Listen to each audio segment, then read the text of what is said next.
आठवणी ताज्या करायला आलोय. आता माझं नाव सुमित छांडेलिया. भरपूरच्या मुलींना माहिती नसेल काय,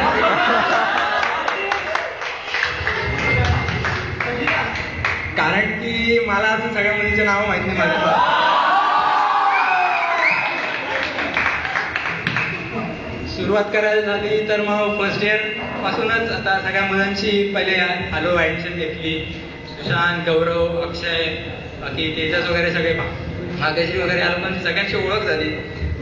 मग हळूहळू जे आपलं रेग्युलर कॉलेज लाईफ असतं, कारण की मी आलो नाशिकमधून, तिथे मुंबईच्या कल्चरची, फास्ट लाईफची तेवढी सवय नाही मला, त्यामुळे इथे येऊन जरा ऍडजस्ट व्हायला जरा वेळ गेला. मग हळूहळू इकडे काय प्रॉक्सी, मग लेक्चर बंद करून बाहेर खेळायला जाणं किंवा सोबत अभ्यास करणं, मग फेस्टच्या तयाऱ्या वगैरे या सगळ्यामध्ये आपोआप रुळायला लागलं. मग ग्राउंडवरती रोज रोज जायचं.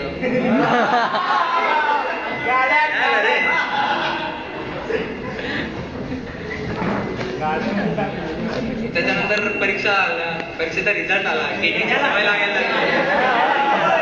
सवय लागायला लागली. सेकंड इयर मध्ये मग आपल्या डिपार्टमेंटच्या टीचर लोकांशी संबंध यायला लागला. जरा कसं माझं इमेज असं झालं की सगळ्या टीचर लोकांशी बंद घ्यायला लागलो. झालं असं की ती घरी जर अटेंड असल्यामुळे माझा मी नेहमी डिफॉल्टर मध्ये शेवटच्या लिस्ट पर्यंत.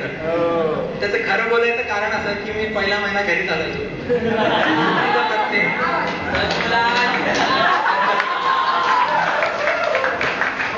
घरीच असायचो.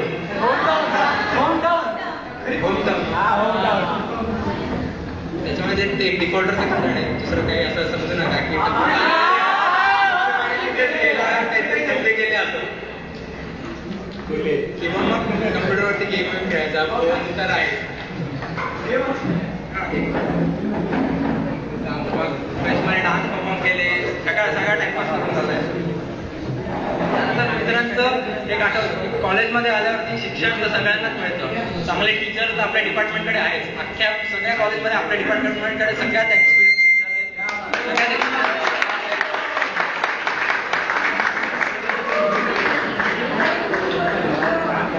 आयडियलिस्टिक एकदम टीचर्स आहे आपल्याकडे.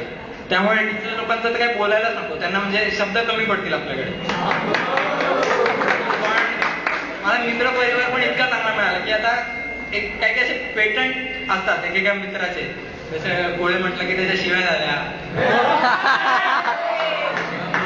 एलसी, महेश या लोकांचं असे कसे पेटंट डायलॉग्स आहे की डोक्याला शॉर्ट नको देऊ वगैरे, किंवा पटोळ्याचा त्रास मोड नको.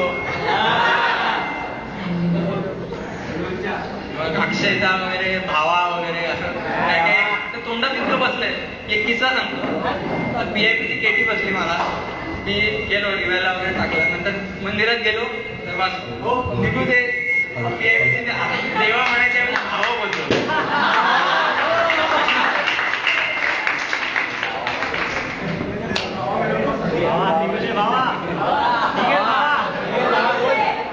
फेअरवेल कशी डिसाईड झाली म्हणजे आम्ही जस्ट वरती बसलो, काय आपण अभ्यास करत फेअरवेल नाही मिळत वगैरे असं चालतं. मग असं जवळ आली करायची फेअरवेल, तर आपण झाली फेअरवेल. आता तुम्ही इकडे सगळे आले, सगळ्यांनी काय कॉन्ट्रीब्युशन वगैरे देऊन आले, माझ्यासाठी खूप खूप मोठी गोष्ट आहे. आले माझ्या शेवटच्या दिवसामध्ये तुम्ही सहभागी झालात, त्यासाठी खूप थँक्यू.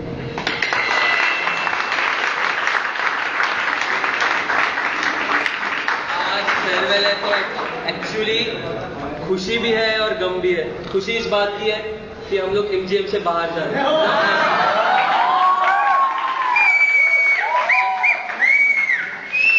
गम इस बात का है, और एक खुशी है, और वो है कि हम लोग इंजीनियर हो रहे हैं एट लास्ट.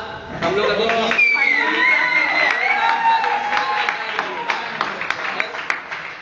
गम ये बात का है कि यार हम लोग सब एक दूसरे को मिस, अभी ऐसे लग रहा है कि यार कि पहले किसी के साथ बात नहीं होती थी, मतलब मेरी भी किसी से ज्यादा बात नहीं हुई है.